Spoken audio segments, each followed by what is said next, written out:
Hello and hi guys, welcome back to my YouTube channel. I hope you all are very fine. तो आज की video में हम बात करने जा रहे हैं कि इंडिया में टूरिज़्म इतना कम क्यों है और इंडिया का जो पासपोर्ट है, वीज़ा है, वो इतना ज़्यादा स्ट्रॉन्ग क्यों नहीं है जितना दूसरी कंट्रीज़ का है। तो आज की वीडियो बहुत इंटरेस्टिंग होने वाली है। वीडियो को पूरी देखना, आपको बहुत मज़ा आने वाला है। तो स्टार्ट करते हैं अपनी वीडियो को। इसके लिए मैंने बहुत रिसर्च की है, बहुत वेबसाइट खोजी, बहुत ज़्यादा जितने भी लोगों ने कमेंट लिखे थे वो सब पढ़े, ठीक है। और सब कुछ लिखने के बाद ही मैं ये वीडियो बना रहा हूँ, ठीक है। तो ऐसा मत बोलना, ऐसा मत सोचना कि मैंने ये वीडियो ऐसे ही फालतू में बनाई है। देखो, इंडिया जो है उसके पास टूरिस्ट प्लेस की कमी नहीं है, सुपर टूरिस्ट प्लेस हैं। अगर आप चाहो तो, अगर मैं टूरिस्ट प्लेस की बात करूँ तो ताजमहल हो गया, हवा महल हो गया, और इंडिया गेट हो गया, लोटस टेम्पल हो गया, गेटवे ऑफ इंडिया हो गया। ऐसी कई बहुत सी टूरिस्ट प्लेस हैं इंडिया में जो विज़िट की जाती हैं।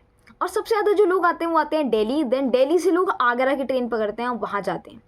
तो ऐसा क्यों है कि फ्रांस जो एक कंट्री है जहाँ पे एफिल टावर, बहुत सारे हिस्टोरिकल मॉन्यूमेंट हैं, वो कंट्री में ज़्यादा लोग आते हैं, इंडिया में नहीं आते। क्योंकि इंडिया में वैली ऑफ फ्लावर भी है, इतने सारे महल भी हैं, इतने ब्राइट, इतने बड़े बड़े महल हैं जो बनाए गए हैं, डेकोरेटेड महल हैं। लेकिन फिर भी लोग फ्रांस में क्यों ज़्यादा जाते हैं?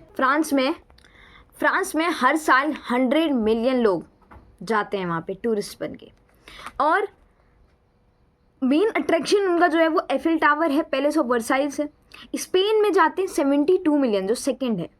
और यहाँ पे इतने सारे विजिटर जाते हैं। यहाँ पे भी हिस्टोरिकल मॉन्यूमेंट है, इंडिया में भी है। लेकिन अगर हम अपनी नेबरिंग कंट्री चाइना की बात करते हैं, चाइना तो आप जानते हो बहुत अच्छी सुपर बिल्डिंग्स हैं, यहाँ पे स्काई शेपर्स की तो कमी नहीं है। यहाँ पे भी जो 30 मिलियन विजिटर आते हैं हर साल, 30 मिलियन लोग, तो बहुत बड़ी बात है। और इंडिया की अगर हम बात करते हैं तो इस साल सिर्फ 7 मिलियन लोग ही आए थे, 7 मिलियन लोग, कितना कम है ये। पिछली बार अगर मैं बात करूँ तो 23 मिलियन तक लोग आए थे, जो कि बहुत ही ज़्यादा कम है। इतनी बड़ी कंट्री होने के बावजूद भी इतने कम लोग आते हैं। जबकि सऊदी अरब या दुबई जैसे शहरों में 16 मिलियन लोग आते हैं, वहीं 16 मिलियन फॉरेनर आते हैं, जबकि इंडिया में 10 मिलियन ही आते हैं। इतना बड़ा डिफरेंस कैसे हो सकता है? दुबई एक कंट्री, दुबई एक सिटी है और India is a country. How could be a big difference is there? तो आज की वीडियो में हम यही बात करने वाले हैं। सबसे पहले बढ़ते हैं अपनी कि नंबर ऑफ़ विजिटर हमारे यहाँ कम क्यों होते जा रहे हैं। देखो, जो पॉइंट मैंने बनाए हैं उसके हिसाब से पुअर हेल्थ केयर यहाँ बहुत पुअर है, ठीक है। दूसरा है वुमेन सेफ्टी, जो फॉरेनर आते हैं उनके संग बहुत बदतमीज़ी की जाती है, खासकर वुमेंस के संग। सिक्योरिटी इशू है यहाँ पे, फॉरेनर को के पर्स चोरी हो जाते हैं, बहुत कुछ चीज़ें चोरी हो जाती हैं। दूसरा है स्कैम फॉर ट्रैवलर्स, मतलब जो ट्रैवलर बाहर से आते हैं ना भाई, ऑटो रिक्शा वाले भी उनसे 200 लेते हैं। और अगर आप देखो तो इंडिया सच में फॉरेनर के लिए महंगा साबित होता है कभी कभी तो। क्योंकि देखो, अगर आप बांग्लादेश से आते हो या पाकिस्तान से या नेपाल से आते हो तो then you will see that foreigner के लिए जहाँ इंडियंस के लिए प्राइस 200 होती है, वहाँ फॉरेनर्स के लिए 1000 चली जाती है। बहुत बड़ा डिफरेंस है, क्योंकि हमारे यहाँ ट्रैवलर कम आ रहे हैं, तो इसीलिए जो सरकार है उसको तो अपनी प्राइस बढ़ानी पड़ेगी ही। It's a reason behind. तीसरा है क्लीनिनेस, मतलब भैया साफ़ सफाई तो इंडिया में बहुत ही कम देखी जाती है। बड़े बड़े शहरों में ही होता है जहाँ पे एक्सप्रेसवेज बहुत ही सुपर होते हैं, अच्छे दिखते हैं, हाईवेज अच्छे होते हैं, अगल बगल दुकानें नहीं होती, तो मतलब यू कुड अंडरस्टैंड दैट। और दूसरा है टॉयलेट्स। जो इंसान है, देखो भैया, इंडिया में पेन से लेके टॉयलेट में मग्गे तक सब में एक रस्सी बंधी रहती है। इंडियन का बिहेवियर ही कुछ ऐसा होता है। इसी पे हम अगली बात करेंगे, पासपोर्ट को लेके भी। लेकिन अभी बात करते हैं, देखो टॉयलेट यहाँ की बिल्कुल क्लीन नहीं होती, और टॉयलेट हमें बहुत कम मिलती हैं देखने को, इसीलिए लोग, आपको तो पता ही है क्या करते हैं। लेकिन अगर हम बात करूँ कि टॉप लग्जरियस प्लेसेस में, तो भैया इंडिया में टॉप होटल्स हैं, बड़े बड़े अमीर लोग रहते हैं, अडानी अंबानी। और if you will see that Google के CEO Sundar Pichai, he is also an Indian. तो you can understand that what I want to say. India ने अपनी प्रोफाइल ही सही नहीं बनाई है। इंडिया में लोग लैंड ऑफ पॉवर्टी बोलते हैं, लेकिन इंडिया बहुत ही क्लीन भी है, कहीं कहीं क्लीन है, कहीं कहीं नहीं है। क्योंकि India was not decide at that time. जब देश आज़ाद हुआ तो 5 ईयर प्लान तो उन्होंने लगाया था, इंडियन नेशनल कांग्रेस ने, एंड दैट टाइम कंस्ट्रक्शन उन्होंने सीधा स्टार्ट कर दिया। अंग्रेज जो थे उन्होंने ये काम एक अच्छा किया था, उन्होंने सिटी को प्लान किया कि सिटी किस तरीके से प्लान होगी, कहाँ पे क्या बनेगा, रोड्स किस तरीके से होंगी। लेकिन जब 5 ईयर प्लान आया हमारे पास देश के आज़ाद होने के बाद, उस टाइम पे ऐसा कुछ नहीं था। उन्होंने सीधा कंस्ट्रक्शन करवाना स्टार्ट कर दिया, इंफ्रास्ट्रक्चर करवाना स्टार्ट कर दिया, क्योंकि इतने बड़े देश की पॉपुलेशन का सवाल था। इसीलिए सिटी वेल मैनेज हो ही नहीं पाई, वेल प्लान्ड हो ही नहीं पाई, और इंडिया की आज हालत ऐसी है।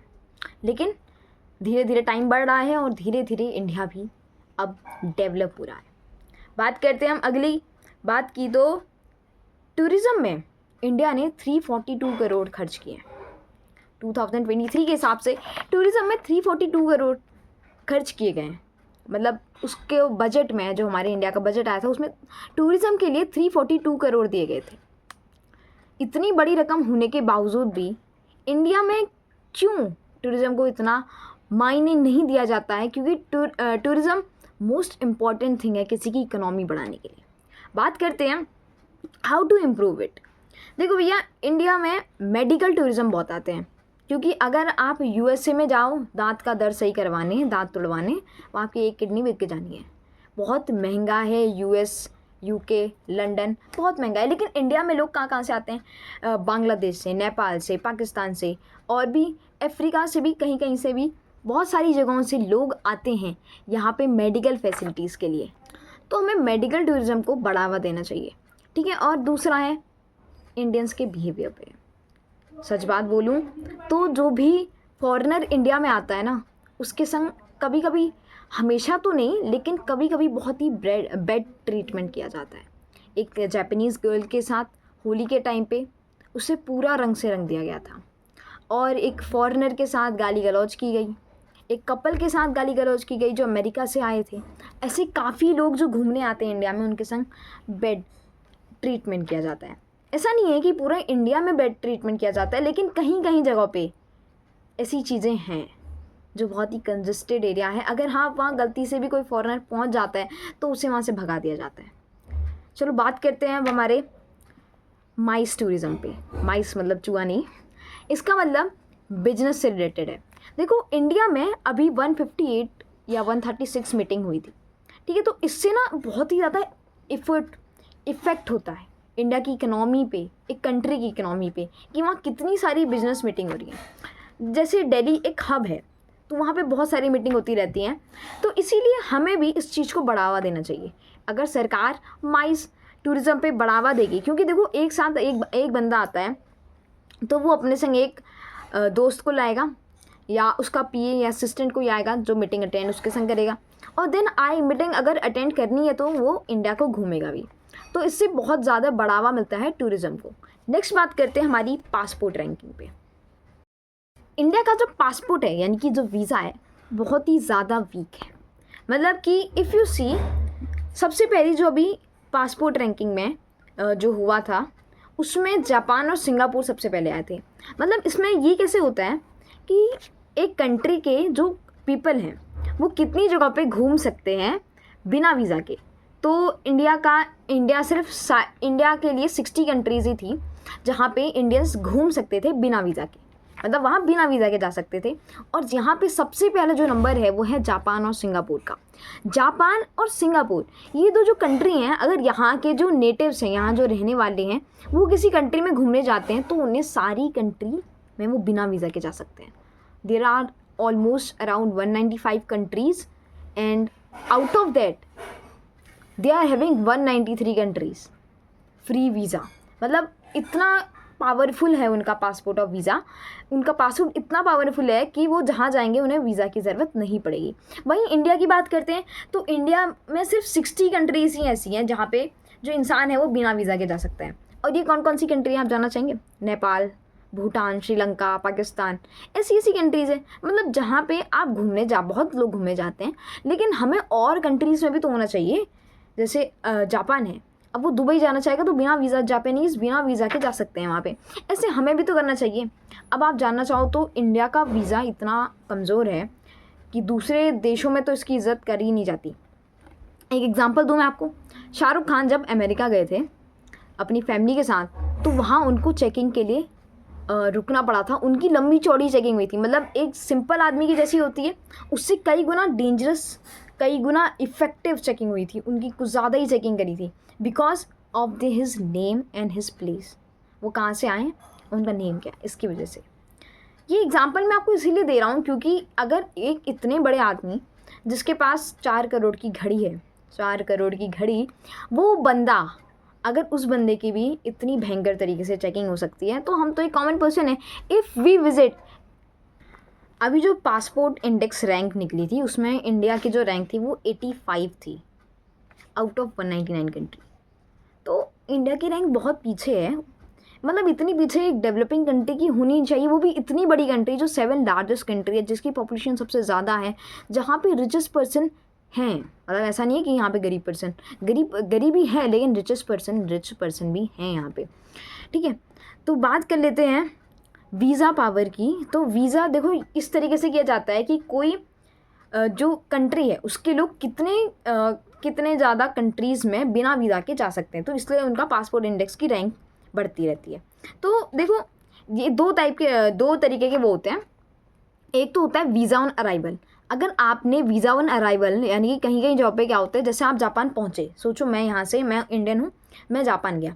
अब सोच लो, एग्जांपल ले लो, मैं जापान में गया, तो वहाँ पे जब मैं जापान की एयरपोर्ट पे पहुँचूंगा तब मुझे वीज़ा मिलेगा। मतलब मैं अराइवल के टाइम पे भी वीज़ा ले सकता हूँ। ठीक है, एक तो ये फैसिलिटी होती है, इसकी वजह से भी 1 मार्क्स मिलता है। तो इंडिया को इसमें कहीं जगह पे मिला है मार्क्स। और एक होता है ई वीज़ा। ई वीज़ा मतलब आप बिना किसी झंझट के आप अपने वीज़ा को ऑनलाइन तैयार करवा सकते हैं।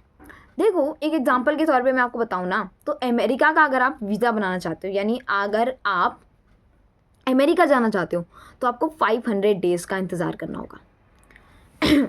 मतलब 1 साल से भी ज़्यादा का इंतज़ार करना होगा सिर्फ एक वीज़ा के लिए। इसके बिना आपको अमेरिका में एंट्री नहीं मिलेगी। देखो उसके कारण क्या क्या है और ऐसा क्यों हो रहा है, हम इस वीडियो में आज जाने वाले हैं। ठीक है, तो सबसे पहले बढ़ते हैं इसके कारण पे। देखो क्या होता है, इंडियंस का एक ऐसा आ चुका है इंडियंस पे कि वो लोग बहुत बुरा बिहेवियर करते हैं जब भी किसी फॉरेन कंट्री में जाते हैं। क्यों करते हैं, जैसे बाहर कूड़ा फेंकना, या आप कहो तो मैंने कुछ ऐसे आर्टिकल्स हैं जो मैंने पढ़े हैं जहाँ पे रियल लाइफ जो बंदा गया था उसने ये लिखे हैं अपनी वेबसाइट पे। तो उसने लिखा था कि एक गुजराती फैमिली गई एंड स्टार्टेड आलू वहाँ पे छीलना स्टार्ट कर दिया प्लेन के अंदर, और बहुत ही लाउड बात करते हैं। ठीक है, इस तरीके की बहुत सी चीज़ें जो हैं इंडियंस के बिहेवियर में आ जाती हैं, जिसकी वजह से काफ़ी लोग उन्हें नेगलेक्ट करते हैं, उन्हें पसंद नहीं करते हैं। जैसे थाईलैंड अगर आप जाओगे ना, थाईलैंड में इंडियंस को काफ़ी नेगलेक्ट किया जाता है, पसंद नहीं किया जाता है। ठीक है, एग्जाम्पल आपको मिल जाएंगे। ऐसा नहीं है कि थाईलैंड में काफ़ी जगहों में ऐसा है जहाँ पे इंडियंस को पसंद नहीं किया जाता है, उनके संग बदतमीज़ी होती है। ठीक है, क्योंकि उनको लगता है कि इंडियंस का बिहेवियर अच्छा नहीं है। और दूसरी बात अगर मैं करूँ तो ये एक इंडेक्स होता है सिविल वॉर का। मतलब जैसे सिविल वॉर आपने देखा होगा कि अपने देश के ही लोग लड़ने लग जाते हैं, तो इंडिया जो है वो डेंजर जोन में आता है इसके हिसाब से। मतलब जो पासपोर्ट इंडेक्स जारी हुआ था उसमें वो डेंजर जोन में आया था। डेंजर जोन बोले तो इसका मतलब ये है कि इंडिया में कभी भी सिविल वॉर हो सकता है। इसकी वजह से पासपोर्ट जो है वो वेरीफाई, मतलब उसकी रैंक कम होती जाती है। इसी वजह से इंडिया की रैंक 85 आई है और उसे काफ़ी कंट्रीज़ में इंडियंस को नहीं भेजा जाता। तीसरा रीज़न ये है कि इंडियन जो होते हैं वो वीज़ा लेके वहाँ चले तो जाते हैं, लेकिन फिर अपना वीज़ा फाड़ देते हैं और रेंट पे वहीं रहने लग जाते हैं। अपनी पूरी फैमिली के संग जाते हैं और वहीं रहने लग जाते हैं।